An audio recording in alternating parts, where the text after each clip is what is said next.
Here's some arguments for why God exists, but each one is going to get better than the last. All right, let's do it. First, look around you. It's so complex. Therefore, it required a complex creator. You didn't argue anything. You just made empty claims and just, oh God, that's fucking terrible. Like, why does complexity require a complex creator? You never actually explain it. You just presuppose that it does. Also, if complexity requires a complex creator, how can a creator be complex without a creator? 2. Everything that is created must have had a creator. So if you go back far enough, that creator was God. So yes, while everything that's created requires a creator, you never actually demonstrate how the universe itself is a creation and would require a creator. 3.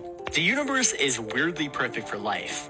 If gravity, atoms, or anything else in our universe was even slightly off, none of it would exist. So the problem with this is that it just assumes that the end goal for the universe is life, which is just ignorant to assume. Life evolved into the environment based on its conditions. The environment didn't just do this, and this just so it could create life.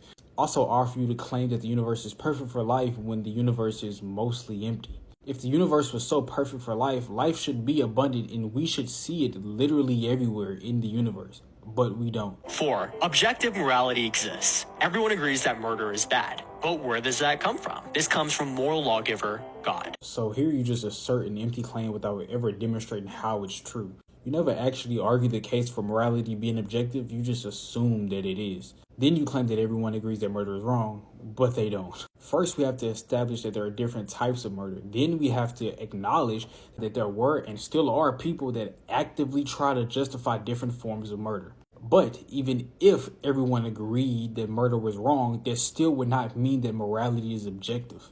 If everyone agreeing that murder is wrong means morality is objective, then why doesn't everybody agree on every other moral view? 5. Consciousness itself, the idea that I exist, you exist, comes from something beyond the physical world. And here you go again, just making arbitrary claims without ever demonstrating how it's true. 6. There's an overwhelming amount of archaeological and personal evidence that Jesus Christ was real and that he really did rise again from the dead, especially since the 12 apostles literally died for their faith. So while there is evidence for historical Jesus actually existing, there is no contemporary evidence, nor is there any evidence for him resurrecting. So that was just a straight up lie saying we have evidence for Jesus resurrecting. We don't.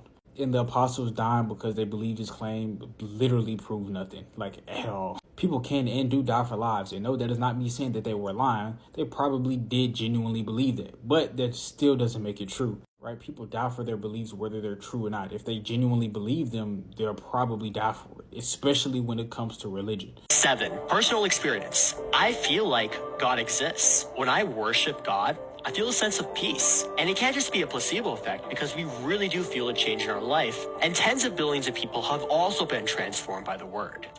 Anecdotal evidence does literally nothing. I can just say I feel like there is no God. That doesn't mean that there is no God, now does it? In conclusion, all of these are terrible fucking arguments. Do better.